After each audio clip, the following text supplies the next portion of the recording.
Bonjour à tous, je me présente, je suis Zorobabel.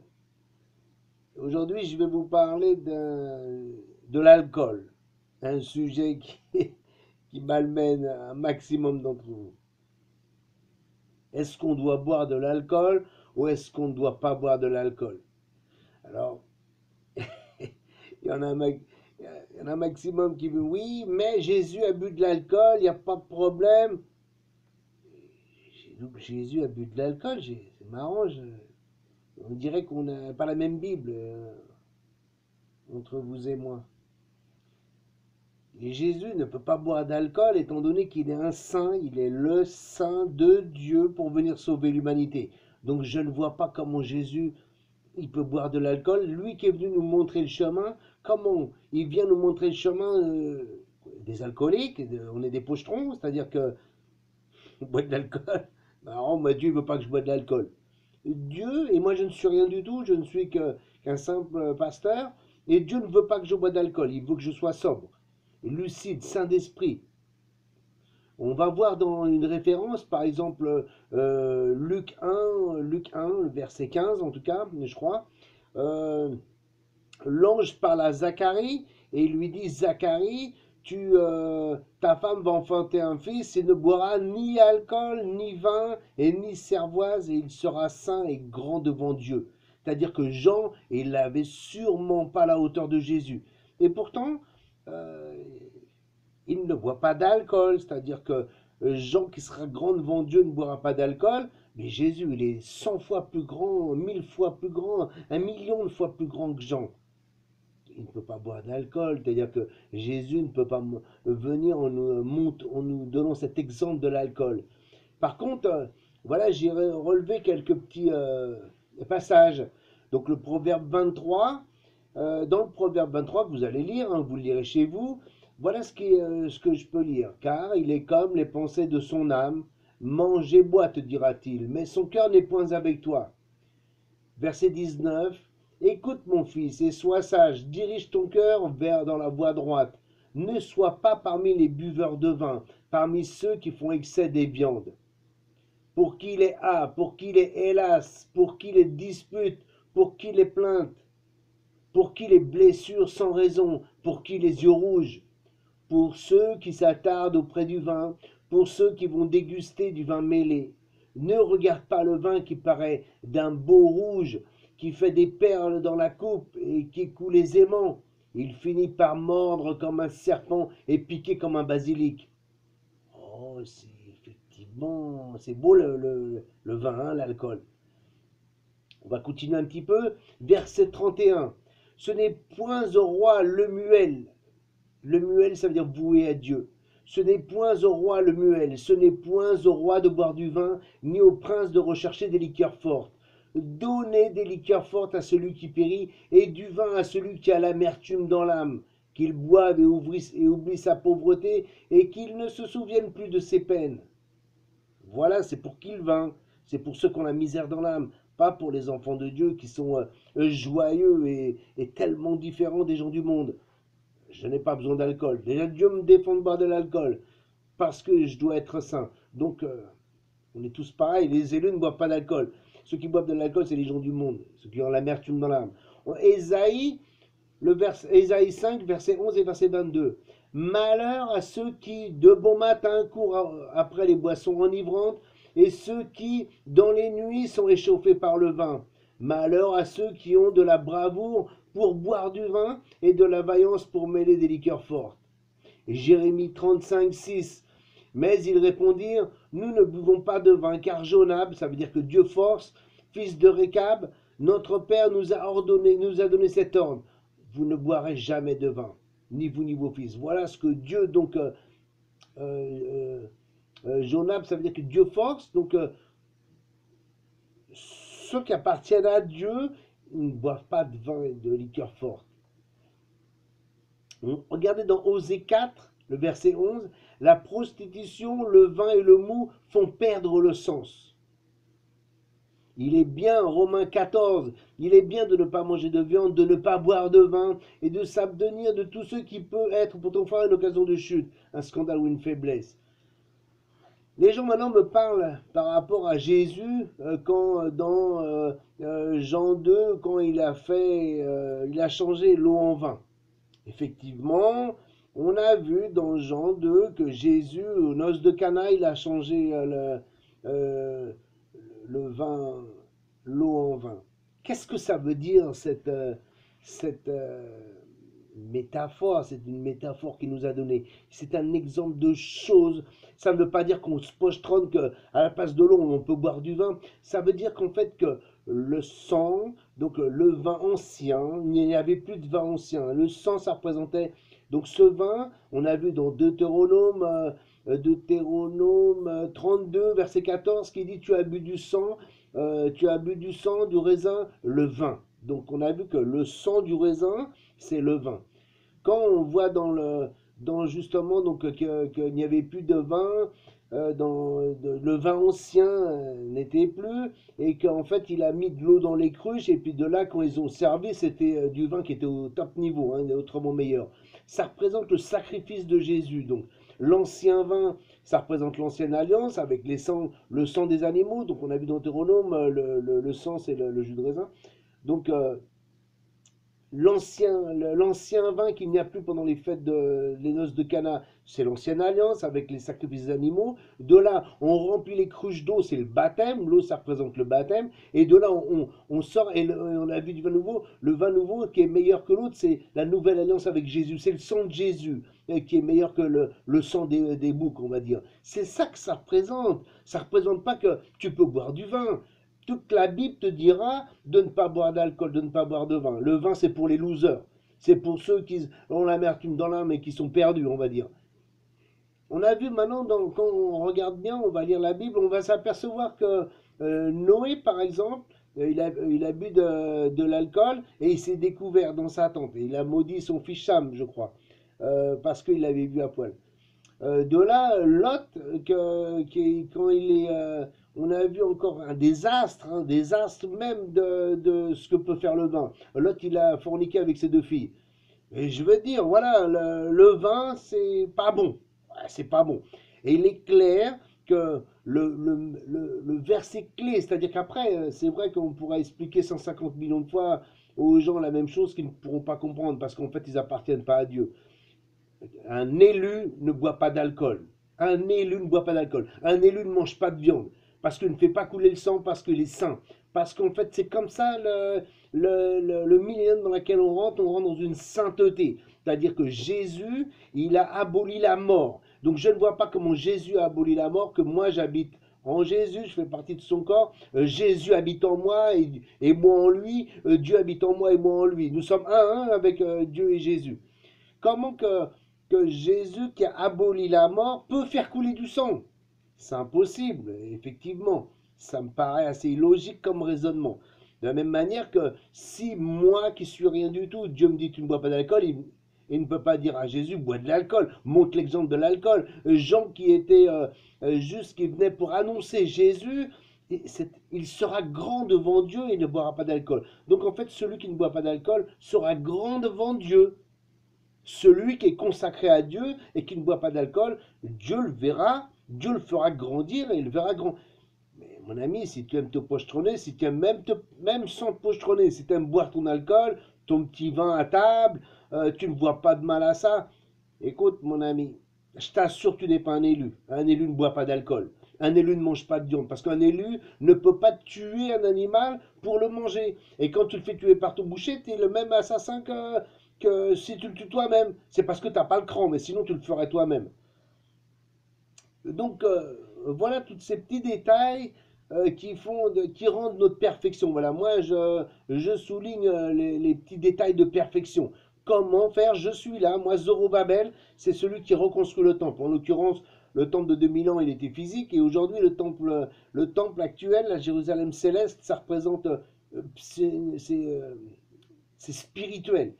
Donc le sang que je me couvre chaque jour quand je fais ma prière, le sang de Jésus que je me couvre, il n'est pas physique. C'est pas je ne tue pas un bœuf, je ne tue pas un Jésus et je me le mets sur le corps. On nous parle bien d'un sang qui est spirituel. Il est mort il y a 2000 ans. Quand le Seigneur recouvre-moi, lave-moi du sang de Jésus pour que Dieu me voie pur. Donc voilà, le fait. Donc si Jésus, donc il est venu pour abolir la mort, on va dire qu'il nous a menés dans une dimension saine, et non pas on boit de l'alcool, on mange du porc et tout ça. Non, c'est pas ça. D'ailleurs, on va enchaîner sur le même le sujet, hein, vu que l'alcool, on va dire, ça fait un petit peu partie de la viande. Par exemple, que Lévitique 11, dans Dieu nous a marqué, dans Lévitique, Dieu nous a donné, par exemple, des viandes à manger. Donc, on a vu dans Lévitique 11 tout un sujet sur les animaux purs et les animaux impurs.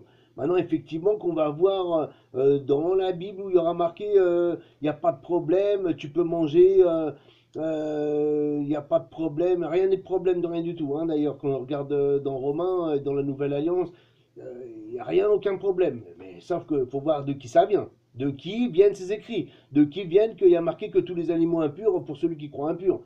Et tous les animaux sont purs pour celui qui les croit purs.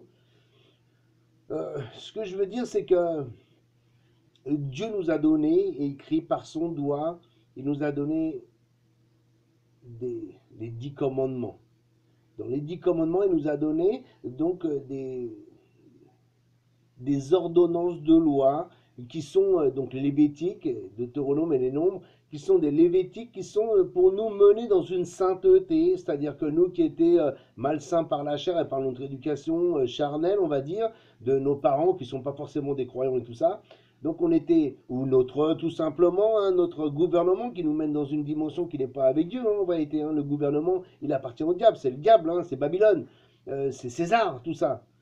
Donc Dieu nous a donné, avec les Lévitiques, avec la Torah, Dieu nous a donné de suivre, de devenir saint. Comment faire pour devenir saint? Donc il y a des ordonnances de loi qui font qu'on ne fait pas ceci, on fait cela, et c'est comme ça qu'on plaira à Dieu, c'est comme ça qu'on va plaire à Dieu, et c'est comme ça que Dieu nous recevra si on fait les choses qu'il nous demande, et qu'il prendra plaisir avec nous, et qu'il nous bénira. Donc on a vu par exemple, Deutéronome 28, si tu gardes mes commandements, mes ordonnances, je te bénirai, et si tu me jettes, eh ben, tu seras maudit dans ton chemin. Voilà ce que dit Deutéronome 28.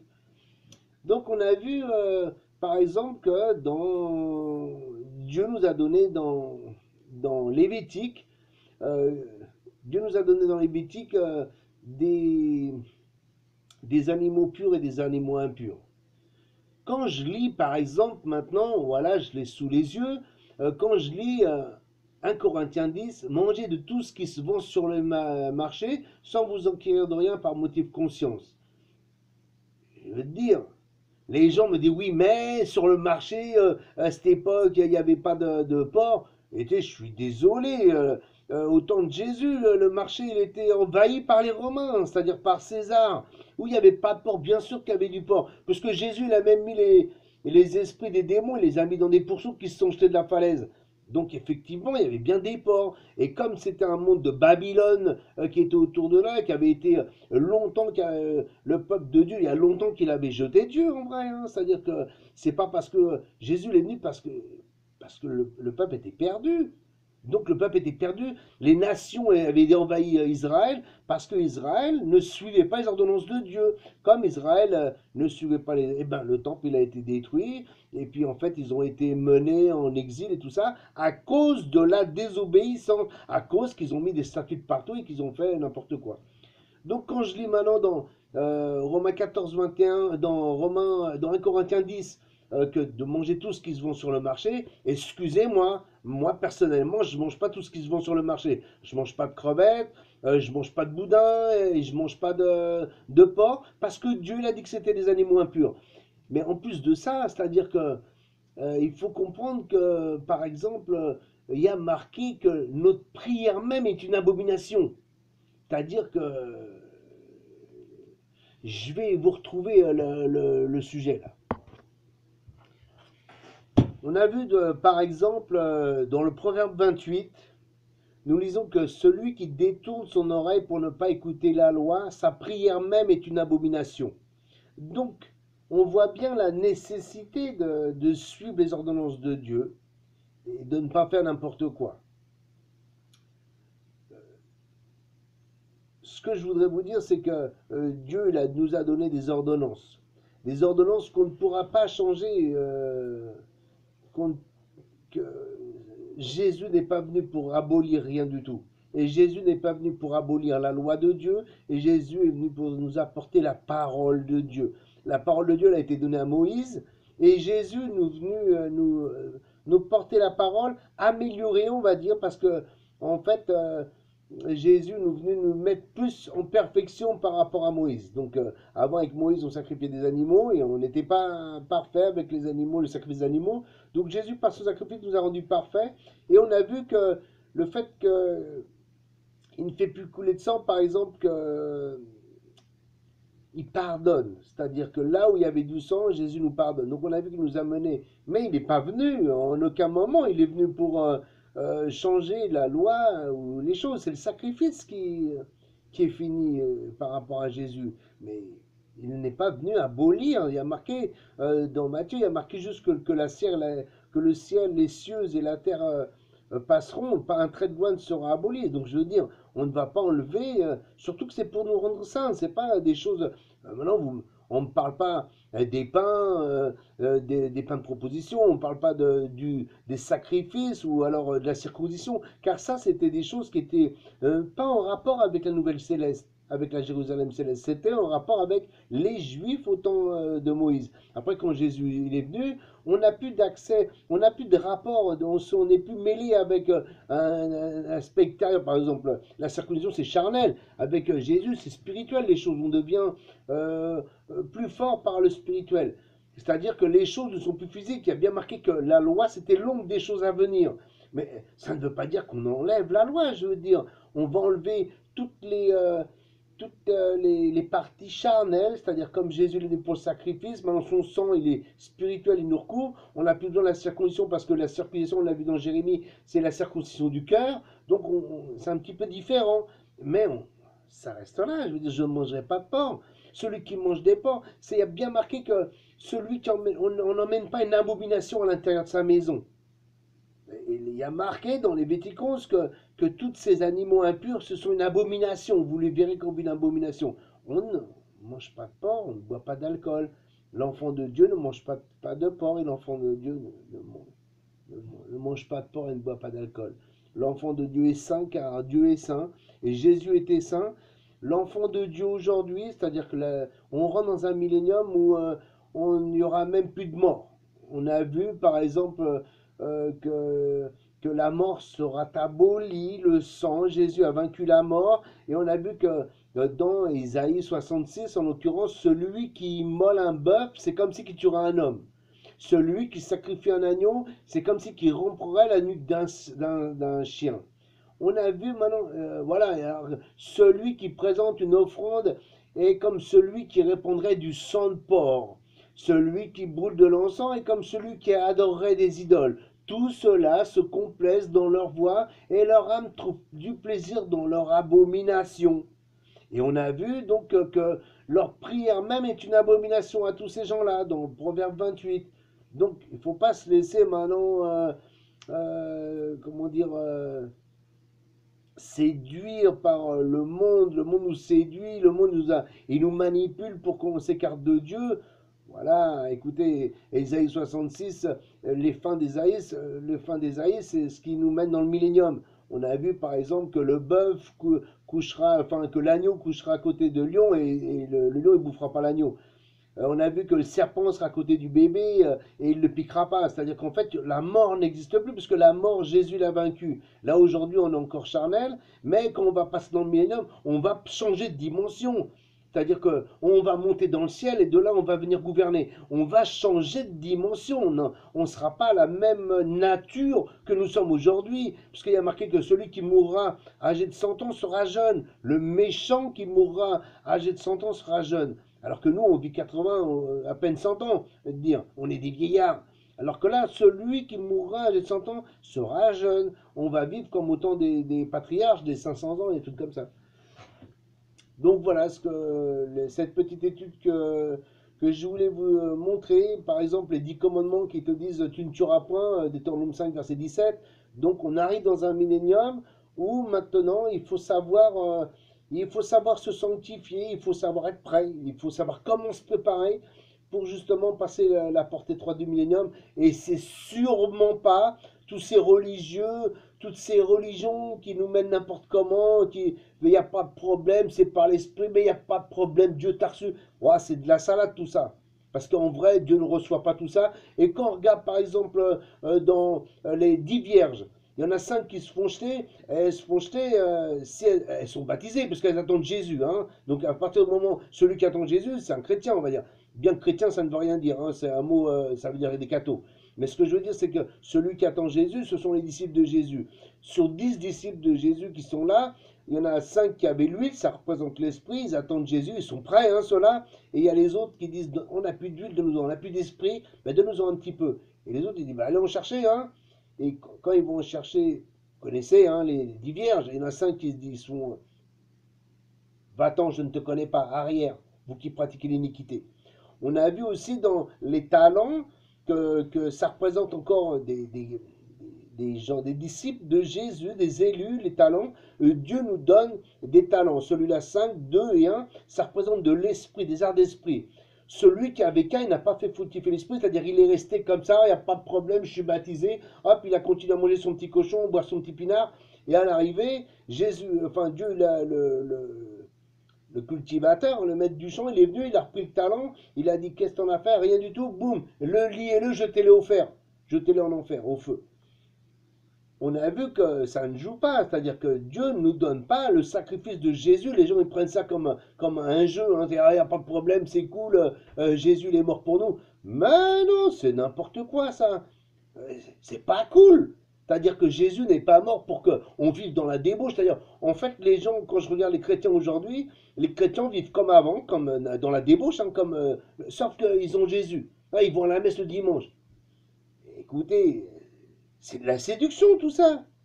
Il n'y a rien de vrai. C'est-à-dire que c'est pas comme ça que Dieu nous a dit. Hein. La porte étroite est difficile. Il n'y a pas marqué un maximum vont la passer. Il y a marqué c'est plus facile à un chameau de passer dans une aiguille. Ça veut dire qu'il y a une difficulté quelque part. Alors celui qui vit tout simplement comme ça, il n'y a pas de problème, il n'y a aucun problème dans rien du tout, il est séduit déjà, il est déjà mort. Pas qu'il est séduit, c'est qu'il est déjà mort. C'est qu'il n'arrive même pas à voir les pièges qui sont autour de lui.